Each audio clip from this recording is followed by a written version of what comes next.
नमस्कार विद्यार्थी मित्रांनो, आजच्या या व्हिडिओमध्ये आपण 12वी अर्थशास्त्र या या विषयाचं शेवटचं प्रकरण 10वं भारताचा विदेशी व्यापार फॉरेन ट्रेड ऑफ इंडिया हे बघणार आहोत. भारताचा विदेशी व्यापार हा शब्द तुम्ही नेहमी ऐकता, कारण कोणत्याही देशाच्या आर्थिक जडणघडणीमध्ये किंवा आर्थिक विकासामध्ये त्या राष्ट्राचा विदेशी व्यापार महत्त्वाचा असतो. म्हणून त्या कोणत्याही देशाचा विदेशी व्यापार म्हणजे काय हे समजून घेण्यासाठी आपल्याला थोडक्यात पहिले अंतर्गत व्यापार आणि विदेशी व्यापार म्हणजे काय ते बघावे लागेल. त्याच्या पुढील प्रस्तावनेमध्ये थोडक्यात तुम्हाला दिलेलं आहे की भारत हा इंग्रजांच्या ताब्यात होता. 1947पर्यंत भारतावर कोणाचं राज्य होतं? इंग्रजांचं राज्य होतं. तर 1947पर्यंत भारत कच्च्या मालाची निर्यात इंग्लंडला करत होता आणि इंग्लंडमध्ये त्याच्यावर प्रक्रिया करून तिथल्या कारखान्यामध्ये पक्क्या मालात रूपांतरण करून त्याची आयात पुन्हा भारतात केली जात होती. तर अशा पद्धतीनं भारताचा विदेशी व्यापार वसाहतवादी व्यापार म्हणून ओळखला जायचा आणि परकीय व्यापारावर भारताला अवलंबून राहावं लागत होतं स्वातंत्र्यपूर्व काळामध्ये. आणि त्यामुळे भारतामध्ये औद्योगिकरण घडू शकलं नाही किंवा औद्योगिकरण होऊ शकलं नाही. आणि या कालावधीमध्ये भारतातले जे स्वदेशी उद्योग होते त्यांचासुद्धा ऱ्हास झाल्याचा आपल्याला दिसून येतो, कारण ब्रिटिश लोक भारतातला कच्चा माल इंग्लंडमध्ये न्यायचे, त्यावर प्रक्रिया करून पुन्हा तो भारतात माल पाठवायचे. म्हणजे भारतात वस्तू तयारच होत नव्हत्या, जवळपास पूर्ण उद्योगांचा ऱ्हास झाला होता. तर अशा पद्धतीनं भारताचा जो व्यापार होता तो मोडकळीस आला होता स्वातंत्र्यपूर्व काळामध्ये. आणि ज्यानंतर मग दुसरं महायुद्ध झालं. दुसऱ्या महायुद्धामध्ये युरोपियन राष्ट्र डबघाईस आले होते आणि त्यानंतर मग इंग्लंडच्या पारतंत्र्यातून बरेचशा देशांना स्वातंत्र्य मिळालं. त्यातला भारत हा देश होता. 1947मध्ये भारताला स्वातंत्र्य मिळालं आणि तेव्हापासून मग जे राष्ट्रांना स्वातंत्र्य मिळालं त्या राष्ट्रांनी परकीय व्यापाराकडे लक्ष द्यायला सुरुवात केली. आणि या दुसऱ्या महायुद्धाच्या काळामध्ये काय झालं, जे युरोपियन देश होते ज्यांचा इतर देशांवर ताबा होता किंवा हुकुमशाही होती, ते त्यांना एक परकीय व्यापार किंवा गुंतवणूक म्हणून पाहण्याला त्यांना सुरुवात केली. तर अशा पद्धतीनं 1947च्या अगोदर भारताचा विदेशी व्यापार जवळपास शून्य होता. भारतातले उद्योग डबघाईस आले होते. तर अशा पद्धतीनं भारताचा विदेश व्यापार आजच्या परिस्थितीत काय आहे, विदेश व्यापार म्हणजे काय, तर याचा अभ्यास आपल्याला या प्रकरणात करायचा आहे. तर व्यापाराचे साधारणतः 2 प्रकार असतात, एक अंतर्गत व्यापार आणि दुसरा विदेशी व्यापार. तर विदेशी व्यापार म्हणजे काय ते डिटेल या प्रकरणात आपल्याला समजून घ्यायचंच आहे. तर पहिले अंतर्गत व्यापार म्हणजे काय? तर अंतर्गत व्यापार म्हणजे एका देशातून दुसऱ्या देशामध्ये केला जाणारा व्यापार, याला आपण एक देशातल्या देशात केला जाणारा व्यापार याला आपण देशांतर्गत किंवा अंतर्गत व्यापार म्हणतो. उदाहरणार्थ जसं महाराष्ट्र राज्य आहे आणि इथं उत्तर प्रदेश आहे, UP आहे. तर या 2 देशांमध्ये केला जाणारा जो व्यापार असतो त्याला आपण अंतर्गत किंवा देशांतर्गत व्यापार असं म्हणतो. म्हणजे भारतातल्या 2 राज्यांमध्ये होणाऱ्या व्यापाराला किंवा 2 जिल्ह्यांमध्ये होणाऱ्या व्यापाराला काय म्हणतात? अंतर्गत व्यापार असं म्हणतात. हा झाला देशांतर्गत व्यापार. आता आपल्याला या प्रकरणामध्ये काय अभ्यासायचं आहे? विदेशी व्यापार. या चित्रावरून तुम्हाला स्पष्ट होईल. जसं पृथ्वी दिलेली आहे इथं आणि इथं पृथ्वी दिलेली आहे. तर एका देशामधून जसं भारतातून इथं व्यापार केला जातो किंवा इथून भारतात व्यापार केला जातो, याला विदेशी व्यापार असं म्हटलं जाते. विदेशी व्यापार म्हणजे लक्षात आलं असेलच तुमच्या की एका देशातून दुसऱ्या देशामध्ये वस्तू व सेवा विकणे किंवा दुसऱ्या देशातून वस्तू व सेवा आपल्या देशामध्ये आणणे याला विदेशी व्यापार असं म्हणतात. जगामधल्या विविध देशांमध्ये जो व्यापार चालतो त्याला विदेशी व्यापार किंवा आंतरराष्ट्रीय व्यापार किंवा बाह्य व्यापार असं सुद्धा म्हटलं जाते. हा आहे विदेशी व्यापाराचा अर्थ. इथं व्याख्यासुद्धा दिलेली आहे की विदेशी व्यापार म्हणजे काय. तर मॅक्स वासरमन यांनी व्याख्या केलेली आहे की विविध देशातील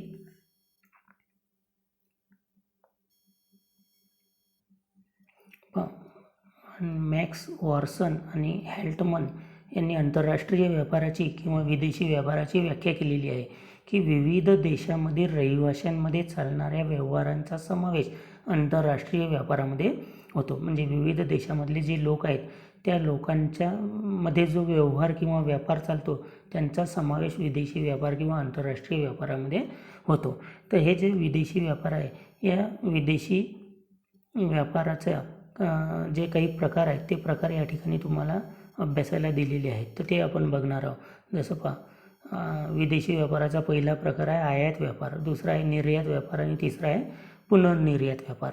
तर आयात व्यापार म्हणजे काय, निर्यात व्यापार म्हणजे काय आणि पुनर्निर्यात व्यापार म्हणजे काय ते आपल्याला बघायचं आहे. तर आयात व्यापार म्हणजे काय, तर एका देशाने दुसऱ्या देशांकडून केलेली वस्तू व सेवांची खरेदी याला आयात व्यापार असं म्हणतात. जसं उदाहरणार्थ भारत पेट्रोलियम पदार्थाची आयात करतो. सौदी अरेबिया, इराक, कुवेत यांच्याकडून काय करतो, पेट्रोलियम वस्तूंची आयात करतो, त्यांच्याकडून खरेदी करतो, त्याला आयात व्यापार असं म्हणतात. किंवा अमेरिकेकडून शस्त्रे भारताच्या संरक्षणासाठी हेलिकॉप्टर, विमाने खरेदी करतो, तर त्याला आयात असं म्हटलं जाते. जसं तुम्हाला माहीत असेल रफाल विमान आहे जे गाजलं होतं प्रकरण भारतामध्ये, तर ते फ्रान्सकडून भारतानं खरेदी केलं, तर त्याला आयात व्यापार असं म्हणतात.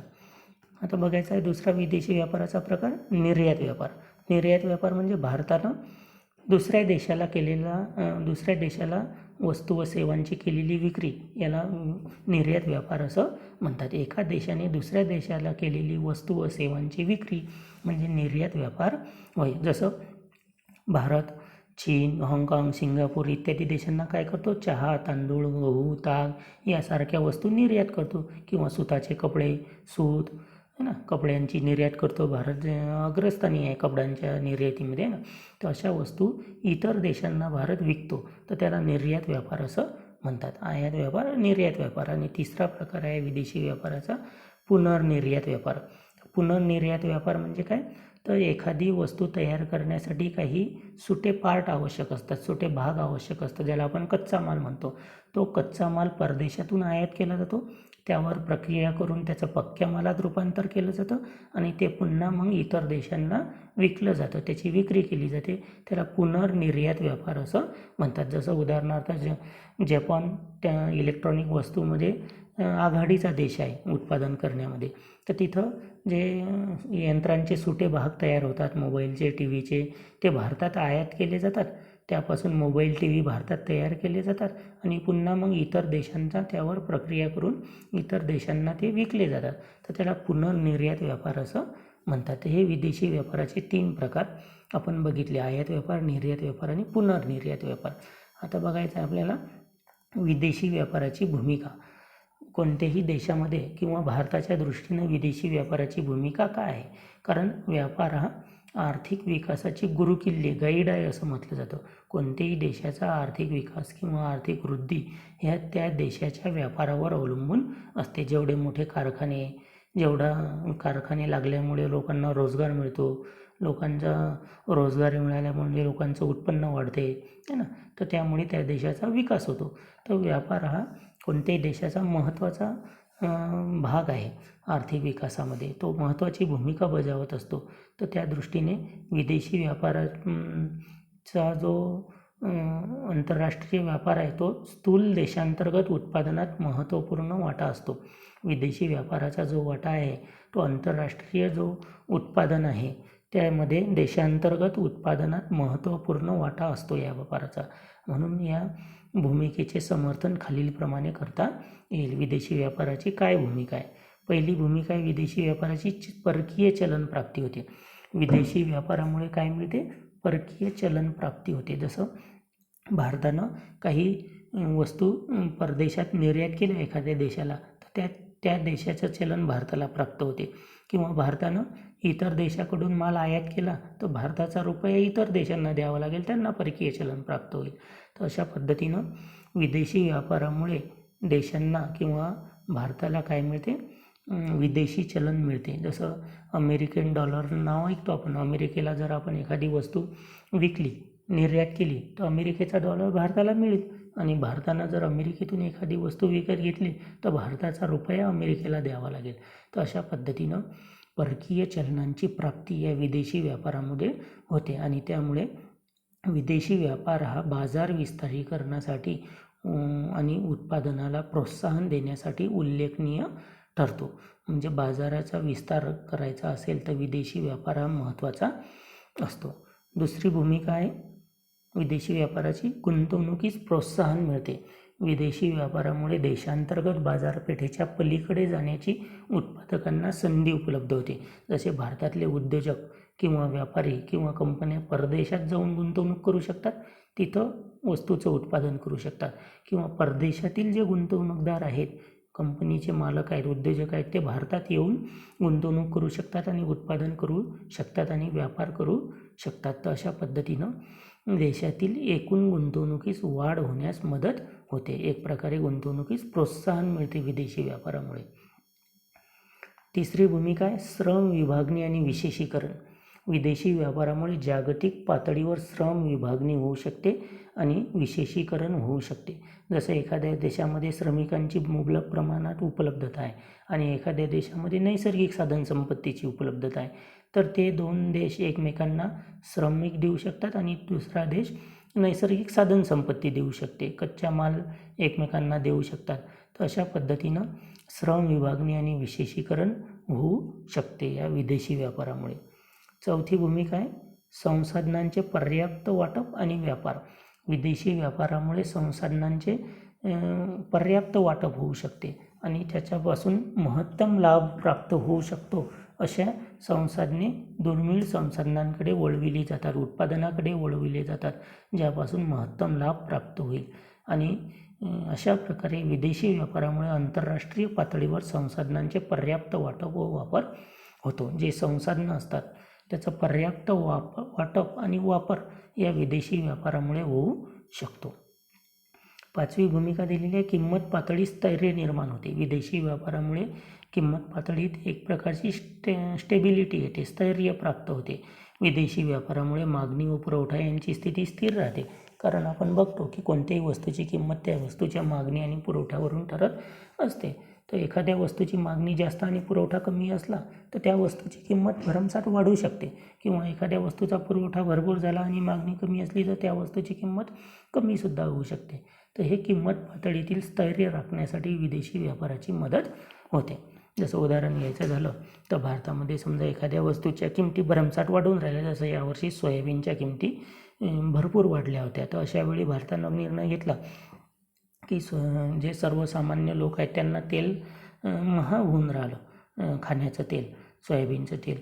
तर भारतानं परदेशातून सोयाबीन निर्यात करण्याचा निर्णय घेतला आणि किमती स्थिर राखण्याचा प्रयत्न केला. तर अशा पद्धतीनं किंमत पातळी स्थैर्य राखण्याचा विदेशी व्यापारामुळे शक्य होते.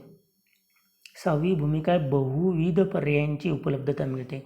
जे विदेशी व्यापारामुळे ग्राहकांना बरेच पर्याय उपलब्ध होतात. उदाहरणार्थ समजा भारतातल्या एखाद्या ग्राहकाला TV खरेदी करायचा आहे, तर विदेशी व्यापारामुळे त्याला बरेच पर्याय उपलब्ध होतात. जपानमधले TV, चायनातले TV, अमेरिकेतले TV भारतामध्ये विदेशी व्यापारामुळे भारतामध्ये आयात केले जातात आणि भारतातला जो ग्राहक आहे तो किंमत, त्याची गुणवत्ता पाहून निर्णय घेऊ शकतो की आपण कोणता TV खरेदी करायचा आहे. आणि त्यामुळे स्पर्धा असल्यामुळे गुणात्मक आणि उच्च दर्जाच्या उत्पादनाची खात्रीसुद्धा मिळते आणि त्यामुळे राहणीमानाचा दर्जासुद्धा उंचावतो. कमीत कमी पैशामध्ये चांगल्यात चांगल्या वस्तू मिळाल्यामुळे ग्राहकांचा राहणीमानाचा दर्जासुद्धा सुधारतो. तर त्यामुळे बहुविध पर्यायांची उपलब्धता हा सुद्धा विदेशी व्यापाराची एक महत्त्वाची भूमिका आहे. सातवी भूमिका आहे प्रतिष्ठा व नावलौकिक. विदेशी व्यापारामुळे काही देशांना प्रतिष्ठा मिळालेली आहे. जसं आपण पाहतो जपान, जर्मनी, स्वित्झर्लंड यासारखे जे देश आहेत ते देश इलेक्ट्रॉनिक क्षेत्रामध्ये नावाजलेले देश आहेत उत्पादनामध्ये. तर त्यांना आंतरराष्ट्रीय बाजारामध्ये नावलौकिक मिळालेलं आहे, मोठ्या प्रमाणात प्रतिष्ठा मिळते. तर अशा पद्धतीनं प्रतिष्ठा व नावलौकिक मिळवण्यासाठी सुद्धा विदेशी व्यापार महत्त्वाचा असतो. अशा पद्धतीनं भारतातील विदेशी व्यापारामध्ये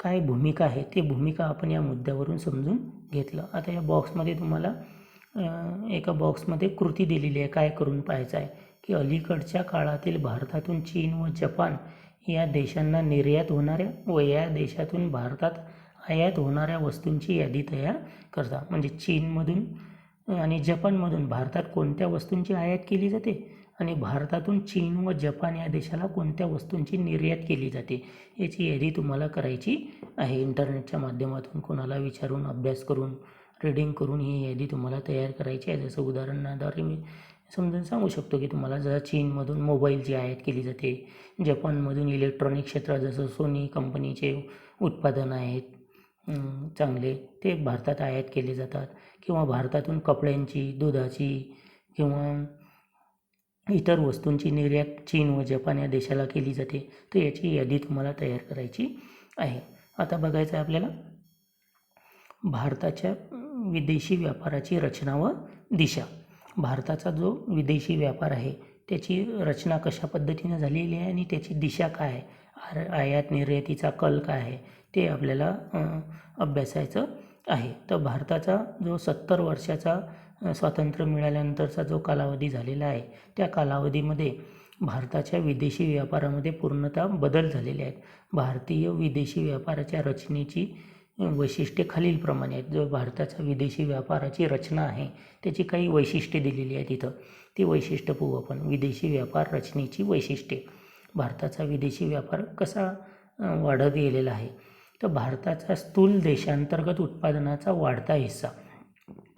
विदेशी व्यापारामुळे भारताचं जे स्थूल देशांतर्गत उत्पादन आहे, ग्रॉस डोमेस्टिक प्रॉडक्ट म्हणतो आपण त्याला, GDP म्हणतो. GDP हा शब्द ऐकला असेल तुम्ही. तर त्याचा हिस्सा दिवसेंदिवस वाढत असल्याचं आपल्याला दिसून येते. या आकडेवारीवरून 90-91 तो 17.55% होता आणि 2016-17 तो 48.8% पोहोचला गेलेला आहे. तर अशा पद्धतीनं त्यामध्ये आपल्याला वाढ झाल्याचं दिसून येते GDPमध्ये.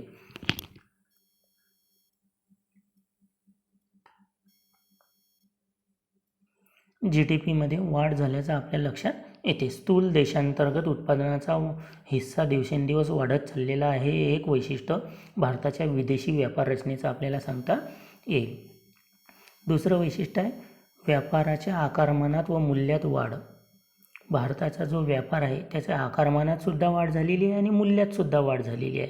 90-91 भारताच्या विदेशी व्यापाराच्या आकारमानात आणि मूल्यात वाढ झालेली आहे. त्या प्रमाणात भारत आता मोठ्या प्रमाणात अधिक मूल्य व आकारमान असलेल्या वस्तू व सेवांची निर्यात आणि आयात करतो. 90-91च्या तुलनेत आज 2021 भारत जास्त मूल्याच्या आकारमानात व मूल्याच्या आणि आकारमानात वस्तू व सेवांची निर्यातसुद्धा करतो आणि आयातसुद्धा करतो. हे एक वैशिष्ट्य भारताच्या विदेशी व्यापार रचनेचं आपल्याला सांगता येईल. तिसरं वैशिष्ट्य आहे निर्यातीच्या रचनेतसुद्धा बदल झालेला आहे. भारताची जी स्वातंत्र्यापासून निर्यातीच्या रचनेत बदल झालेला आहे. स्वातंत्र्यापूर्वी भारत ताग, कापूस, चहा, तेलबिया, चामडे, अन्नधान्य, काजू बिया, खनिज उत्पादने निर्यात करीत होता आणि काळाच्या ओघात भारताच्या निर्यातीत नंतर कपडे, जसं पूर्वीच्या काळी भारत फक्त कापूसच निर्यात करायचा, परंतु आता भारत कापसावर प्रक्रिया करून त्याचं कपड्यात रूपांतर करून कपडेसुद्धा निर्यात करतो. हिरे, मानके, इलेक्ट्रॉनिक वस्तू, संगणक, हार्डवेअर, सॉफ्टवेअर वस्तू ह्या वस्तूसुद्धा भारताच्या निर्यात उत्पादनात आलेल्या आहेत. म्हणजे स्वातंत्र्यानंतरच्या काळामध्ये भारताच्या निर्यात रचनेमध्ये बदल झाल्याचं आपल्याला दिसून येते. हे एक वैशिष्ट्य भारताच्या निर्यात रचनेचं आहे. आयातीच्या रचनेतसुद्धा बदल झालेला आहे. आयातीच्या रचनेत पहा कसा बदल झालेला आहे. स्वातंत्र्यापूर्वी भारत औषध, कापड, वाहने, इलेक्ट्रिक वस्तू यासारख्या उपभोग्य वस्तूंची आयात करीत होता. बऱ्याचशा वस्तू स्वातंत्र्यपूर्व काळात भारताला आयात कराव्या लागत होत्या, परंतु आजच्या परिस्थितीमध्ये पेट्रोल आणि तत्सम उत्पादने सोडून जे यंत्रसामुग्री आहे, रसायने आहेत, खते, पोलद इत्यादी वस्तूंची आयातसुद्धा भारताला करावी लागत आहे. तर अशा पद्धतीनं आयातीच्या रचनेतसुद्धा स्वातंत्र्यानंतरच्या काळामध्ये भारताच्या विदेशी व्यापाराच्या रचनेमध्ये बदल झाल्याचं आपल्याला दिसून येते. त्यानंतर सागरी व्यापार आहे. तर सागरी व्यापारामध्ये सुद्धा बदल झाल्याचं आपल्याला दिसून येते. नेपाळ, अफगाणिस्तान, म्यानमार, श्रीलंका इत्यादी शेजारील देशांशी भारताचे व्यापारी संबंध आहेत आणि जवळपास 68% व्यापार हा सागरी मार्गाने होतो. म्हणजे भारताचा विदेशी व्यापार रचना आहे ही सागरी मार्गावर सुद्धा बरीचशी अवलंबून आहे. भारताचे जे शेजारील देश आहे, कारण आपण पाहतो की भारताला तिन्ही बाजूंनी समुद्रानं वेढलेला आहे आणि भारताचे जे शेजारील देश आहे त्यांच्याशी जर व्यापार करायचं म्हटलं, आयात निर्यात करायची म्हटलं तर सागरी मार्गानं व्यापार करावा लागतो. हे एक वैशिष्ट्य आहे भारताच्या विदेशी व्यापार रचनेचं, सागरी व्यापार. 6वं वैशिष्ट्य आहे नवीन बंदरांचा विकास. भारताच्या विदेशी व्यापारासाठी नवीन बंदरावर चा विकाससुद्धा केलेला आहे. मुंबई, कोलकाता, चेन्नई या बंदरावरच फक्त अवलंबून राहावे लागत असे पूर्वी, परंतु त्यामुळे या 2-3 बंदरांवरच व्यापाराचा अतिरिक्त भार पडत होता आणि तो भार कमी करण्यासाठी आता भारतानं कांडला, कोचीन, विशाखापट्टणम, नावाशिवा इत्यादी नवीन बंदरेसुद्धा विकसित केलेली आहेत. म्हणजे भारताचा विदेशी व्यापार करण्यासाठी, सागरी मार्गाने विदेशी व्यापार करण्यासाठी भारतानं इतर महत्त्वाची बंदरेसुद्धा विकसित करण्यास प्रारंभ केलेला आहे आणि या बंदरांद्वारे सुद्धा भारताचा बराचसा विदेशी व्यापार केला जात आहे. तर अशा पद्धतीने ही जी भारताचे विदेश व्यापार रचनेची वैशिष्ट्य आहेत ती वैशिष्ट्ये आपण बघितली. आता पुन्हा एका बॉक्समध्ये तुम्हाला दिलेलं आहे की भारताच्या स्थूल राष्ट्रीय उत्पन्नातील अलीकडील काळात विदेशी व्यापाराचा हिस्सा किंवा वाटा शोधा. जे ग्रॉस नॅशनल इन्कम आहे, उत्पन्न आहे, ते त्याच्यामध्ये विदेशी व्यापाराचा हिस्सा किती आहे किंवा वाटा किती आहे हे आपल्याला शोधून काढायचं आहे. तर हे तुम्हाला शोधा पाहू या बॉक्समध्ये दिलेलं आहे. हे तुम्ही कृती करायची आहे. आपण भारताच्या विदेश व्यापाराची रचना पाहून राहिलो होतो की भारताचा विदेश व्यापाराची रचना काय आहे. तर या ठिकाणी ती दिलेली आहे की भारताच्या आयात व्यापाराची रचना दिलेली आहे आणि निर्यात व्यापाराची रचना दिलेली आहे की भारताचा आयात कशा पद्धतीनं करत होता. 2015 आणि 2016-17 या 2 वर्षाची आयात दिलेली आहे. पेट्रोलियम, तेल पदार्थ, इलेक्ट्रॉनिक वस्तू, मोती आणि मौल्यवान खडे, गोडे तेल, खते, अन्नधान्य. जसं 2015मध्ये पेट्रोलियम पदार्थ 82 दशलक्ष डॉलर्स म्हणजे 83 दशलक्ष डॉलर्सपर्यंत 21.8 पूर्णांक एवढी टक्केवारी होती 2015-16मध्ये आयातीची आणि ती आता 2016-17मध्ये 22.6पर्यंत गेलेली आहे. तर अशा पद्धतीनं भारताची जी आयातीची रचना आहे या प्रमुख वस्तूंसंबंधीची 15-16 आणि 16-17ची तर कसा बदल झालेला आहे टक्केवारीमध्ये ते आपल्याला दिसून येते. कारण 15-16मध्ये ती कमी होती आणि 16-17मध्ये आपल्याला वाढल्याची ती दिसून येते. म्हणजे भारताला आपल्या गरजा पूर्ण करण्यासाठी आजही बऱ्याचशा प्रमाणात, मोठ्या प्रमाणात आयात करावी लागत आहे. पुढची निर्यात व्यापाराची रचना दिलेली आहे की भारतातून निर्यात कोणत्या वस्तू होतात. जसं तयार कपडे आहे, कच्चं लोखंड आहे, सूत आहे, पेट्रोलियम पदार्थ आहेत, चामड्या आहेत, अभियांत्रिकी वस्तू आहेत. त्या वस्तूची निर्यात भारतामधून कशा केली जाते तर त्याची टक्केवारी दिलेली आहे 15-16 आणि 16-17. तर तीसुद्धा वाढल्याचं, कुठं वाढल्याचं आणि कुठं कमी झाल्याचं आपल्या या चार्टवरून लक्षात येते. तर अशा पद्धतीनं जसं तयार कपड्याची आकडेवारी पूर्वी 6.9% होती 15-16मध्ये, ती आता 6.3% झालेली आहे. म्हणजे निर्यात कुठं घटलेली आहे, कुठं वाढलेली आहे. तर अशा पद्धतीनं भारताची आयात रचना आणि निर्यात रचना या पद्धतीचा चार्ट या ठिकाणी दिलेला आहे आणि ही सर्व आकडेवारी जी आहे ही रिझर्व्ह बँक ऑफ इंडिया आणि भारत सरकारचा जो पाहणी अहवाल असते, आर्थिक पाहणी अहवाल, त्याच्यामधून घेतलेली आहे. इथं दिलेला आहे स्रोत. तर अशा पद्धतीनं भारताच्या विदेश व्यापाराच्या रचनेची वैशिष्ट्ये आपण बघितली आणि आयात व्यापार आणि निर्यात व्यापाराची रचना बघितली. तर अशा पद्धतीनं भारताच्या आपण विदेशी व्यापाराची रचना आणि त्याची वैशिष्ट्ये, त्याची भूमिका बघितली. तर या व्हिडिओमध्ये आपण एवढंच बघू. पुढच्या व्हिडिओमध्ये उर्वरित पार्टमध्ये आपण पुन्हा भेटू. धन्यवाद.